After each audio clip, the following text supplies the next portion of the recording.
About your weather as we head into your Saturday evening. Still, if you got those plans to head out on the town, keep an umbrella handy, especially if you're going to be closer to the coast. Scattered on and off shower chances, isolated storm chances, going to be continuing through the rest of this evening and through the overnight for a lot of these coastal locations. Still during this time, temperature-wise, we're going to be cooling down into the mid to lower 70s by tomorrow morning. Probably going to cool into the upper 70s through about midnight. But as we go through the day tomorrow, very similar weather to what we saw today. It's not going to be an extremely pretty day out there, but not going to be a terrible one either. On and off shower chances, weak storm chances as we go through the day and into the afternoon. Still looking at higher chances through the early afternoon, and then things start to fall apart quickly after sunset. But here's a closer look at that. You can really start seeing it ramp up in some of our inland areas and closer to the coast as some of that sea breeze starts to kick in. So high temperature wise, we'll be looking anywhere from the upper 80s along our beaches, lower 90s here in Savannah, and then even a few mid 90s out in those inland areas. But it's going to feel like it's closer to 99 to 100 degrees out there. So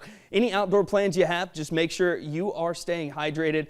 Like we talked about, the rest of those rain chances going to be leaving as we go into tomorrow evening. Temperatures cooling down to the lower 80s during this time period, but it's all because of this system that's just dancing around the area. We have this next front that's going to work its way in as we head into the start of the week. Too dry to really see a lot of rain chances from it, but it's going to cause what we call compressional warming, and that's going to make our temperatures skyrocket pretty much upper to mid 90s during this time period, but it's going to feel like it's anywhere from around 105 to 106 as we go into Monday afternoon, and that is a trend we'll track through the rest of the week. So time to start preparing for this is now, especially if you work outside during the work week. Make sure that you are staying hydrated and aware of how your body's feeling each afternoon.